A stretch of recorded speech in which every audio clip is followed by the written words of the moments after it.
Et donc, s'il y a des questions pour Marika Frenette et pour nos intervenants précédents, j'appelle Damien Lamy, Steve Okukin.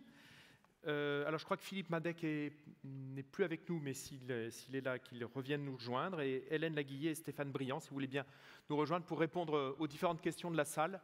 Merci Marco. C'était pas gagné. Alors, qui est partant pour être une sardine ? Est-ce que vous avez des questions à poser ? Alors, moi j'en ai une sur le projet durée. Si vous voulez bien vous rapprocher, on va se mettre tous au milieu. Sur le projet durée, il est effectif ou alors, le projet durée, devant les tables, s'il vous plaît. On est à l'étape, alors je n'ai pas tout expliqué, mais on est en train de mettre en mouvement complètement la communauté. Il y a un partenariat avec l'association. Qu'est-ce que tu appelles la communauté ? La communauté. Ce n'est pas un terme qu'on utilise très souvent, nous. Non, c'est vrai. Et j'aime beaucoup ce mot. En anglais, community, c'est l'écosystème humain dans lequel on se sent bien.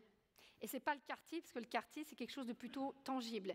Et donc, my community, en anglais, c'est ma communauté, c'est-à-dire souvent, c'est là où j'habite, où je me sens bien, mon marchand de fleurs, ma boulangère.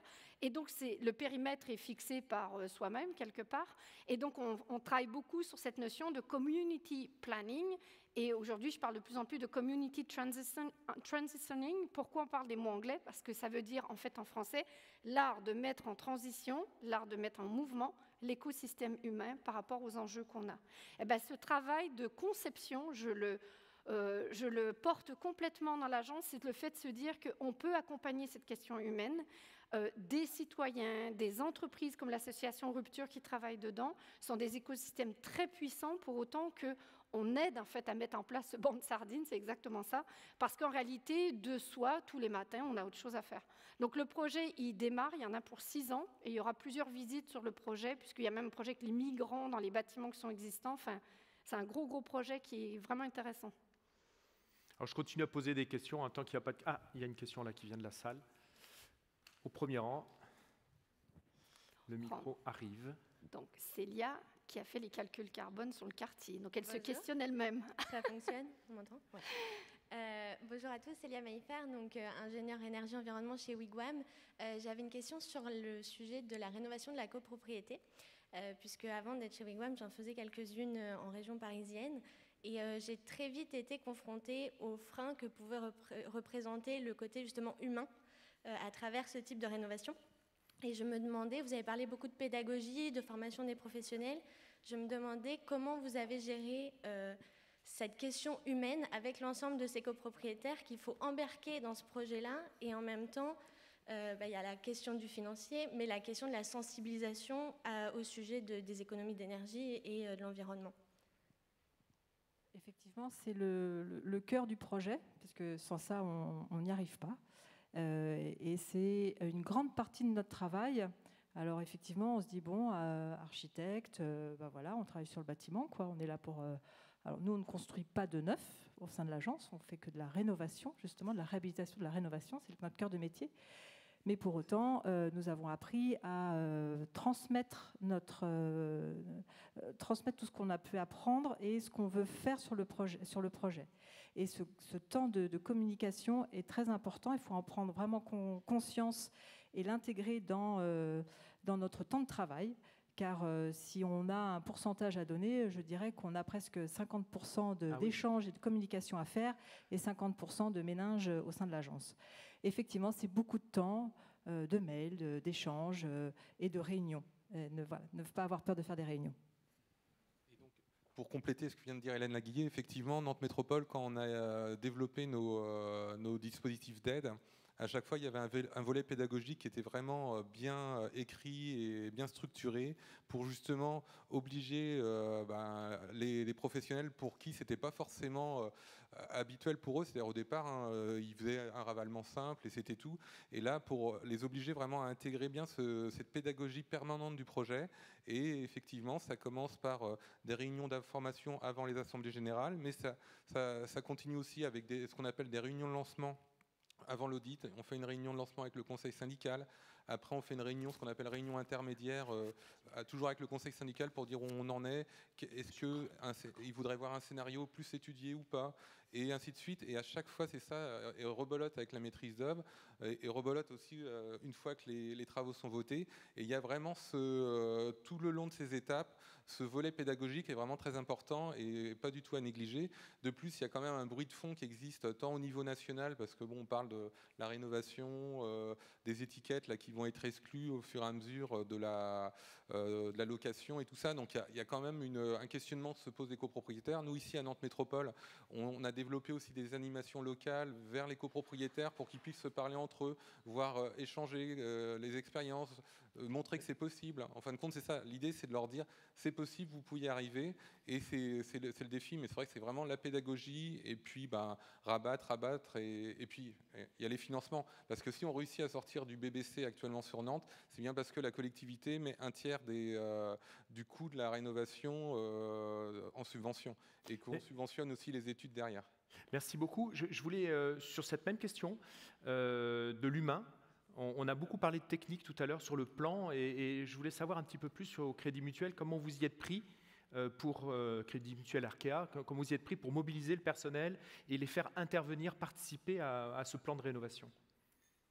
Alors, dans le périmètre du décret tertiaire ou de manière générale par rapport à l'efficacité? Sur ce projet de rénovation du tertiaire. Oui. Sur la partie décret tertiaire, ça passe par beaucoup de communication également. Hein. Enfin, je pense que le sujet de la sensibilisation également, de la communication, de la transmission également, je dirais pas forcément de la connaissance, mais de toutes ces thématiques, ces problématiques, est vraiment essentiel. Donc c'est beaucoup de temps à communiquer, à expliquer, oui, il y a un enjeu réglementaire, mais on ne démarre pas forcément par le côté réglementaire, parce que dès lors qu'on sort l'arsenal réglementaire, on se retrouve tout de suite face ok, vous allez nous imposer, on va se retrouver encore à traiter des sujets qui sont nouveaux, etc.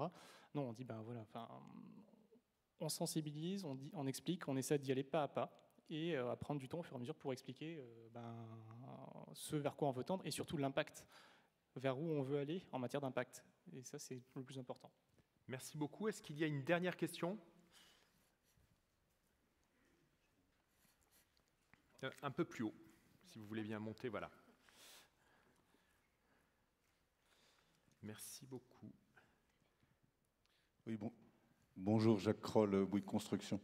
Je voudrais revenir une question sur l'humain, sur l'aspect des colocations en copropriété. À titre personnel, les ingénieries architectes arrêtent de travailler à quel moment dans le schéma que vous nous avez présenté? Arrêtent de travailler à risque? Parce que votre délai, on a vu que le délai de développement de la copropriété est de 4 ans. Qu'est-ce que ça veut dire arrêter de travailler à risque? En étant travaillé pour être payé. Ah. Et donc, avec deux aspects, parce que vous avez premièrement une mission classique. C'est différent pour la ville, on va dire, mais vous avez une mission classique en tant qu'architecte, mais on a vu que vous aviez évoqué 50% de votre temps supplémentaire. Donc, est-ce qu'il est payé par le client? Donc, il y a deux choses. Est-ce que vous êtes rémunéré sur l'ensemble de votre mission? Et à partir de quel moment vous n'êtes plus à risque, puisque vous êtes soumis au vote de l'Assemblée générale des copropriétaires? Alors, si j'ai bien compris la question, c'est effectivement... il y a toute une phase avant le vote des travaux en Assemblée générale. On a une rémunération que l'on a évaluée avant d'être nommé, d'être missionné. Voilà. Et on n'est plus à risque quand normalement les travaux ont commencé. Voilà. Ce n'est pas parce qu'il y a eu un vote en Assemblée générale que le chantier va commencer. Il y a effectivement d'autres embûches avant. Et notamment, on parlait c'est toujours un problème de sous, de financement. On parlait du financement et des copropriétaires qui doivent aller chercher leurs prêts pour avoir comment payer ces 15 000 € de quote-part. Donc, soit le syndic qui est là, qui aussi rentre à nouveau en jeu, va faire une proposition de prêt collectif au sein de l'Assemblée générale pour que chacun puisse avoir des avantages et pouvoir avoir droit à accès à des prêts collectifs, donc qui ont certaines facilités pour y avoir accès, où les gens vont faire des prêts individuels auprès de leur banque. Donc là, il y a un certain nombre de mois qui vont aussi passer avant qu'on puisse commencer le chantier. Et généralement, à partir du moment où les travaux sont votés, on les commence 1 an après. Voilà. Donc, à partir du moment où on a commencé à installer l'échafaudage, c'est bon. on le sait un petit peu avant quand même, on demande au syndic si l'argent est bien sur le compte de la copropriété pour pouvoir lancer les travaux auprès de l'entreprise. Je vais l'interpréter autrement et peut-être que c'est Marika Frenette qui répondra. Il nous est arrivé à Novabuild de faire une revue de projet qui s'appelle C'est Positif, avec un architecte qui a fait beaucoup de participatifs et qui nous a dit dedans j'ai mis 50% de militantisme. J'y croyais. Alors, on a bien compris ce que ça voulait dire, militantisme, c'est-à-dire qu'il ne s'est pas fait payer, mais il croyait au projet. Et on lui a dit, mais ce n'est pas viable à long terme. Oui, mais sur ce projet-là, je l'ai fait comme ça. Alors, est-ce que c'est viable à long terme?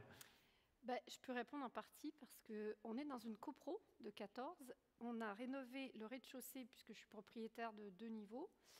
On l'a fait de manière exemplaire, le mobilier même et de seconde main. Il a été suivi par HQE Performance, donc c'est franchement donc normalement j'ai tout. J'ai même ouvert mes bureaux à tous les copropriétaires pour faire des réunions, prendre des apéros, histoire de les endormir un peu et de se dire que c'est plus sympa que de se voir chez le syndic. Et pour l'instant, j'ai seulement réussi à faire un audit de structure parce qu'il y avait des questionnements sur la charpente. Je vous rejoins, payer 5 000 € pour une super audit qui a été fait par un architecte du patrimoine a été une longue bataille. Donc là, c'est la limite de ce que moi j'interviens, parce que j'interviens beaucoup en démarche participative. Sur des sujets comme ça, on n'aura pas le temps d'attendre des années. Moi, je pense qu'en fait, j'aurais aimé à ce moment-là pouvoir leur dire, mais vous savez, ça va être obligatoire dans 2 ans. Pourquoi? Parce que les copropriétaires, très souvent, beaucoup n'ont pas une maison et ne se rendent pas compte que quand on a une maison, on a toujours des travaux à faire, on a toujours de l'argent à mettre. Donc il y a un long chemin à faire avant le climat sur la notion du bien commun dans lequel on est. Et donc moi j'ai envie de dire aujourd'hui, autant je ne le dis pas sur d'autres sujets où on est très dans le collaboratif, là on n'a pas le temps vu l'enjeu de la massification. Moi, j'aimerais, en fait, au prochain apéro, leur dire « Vous ne savez pas, mais je viens d'apprendre que notre métropole va obliger ça dans 1 an, il faut y aller. » Et finalement, c'est ce qui m'aiderait le plus. On peut venir à l'apéro? Si, vous êtes bien. Alors, comme on parle d'apéro, donc c'est l'heure du repas. Je vous demande à nouveau d'applaudir nos intervenants.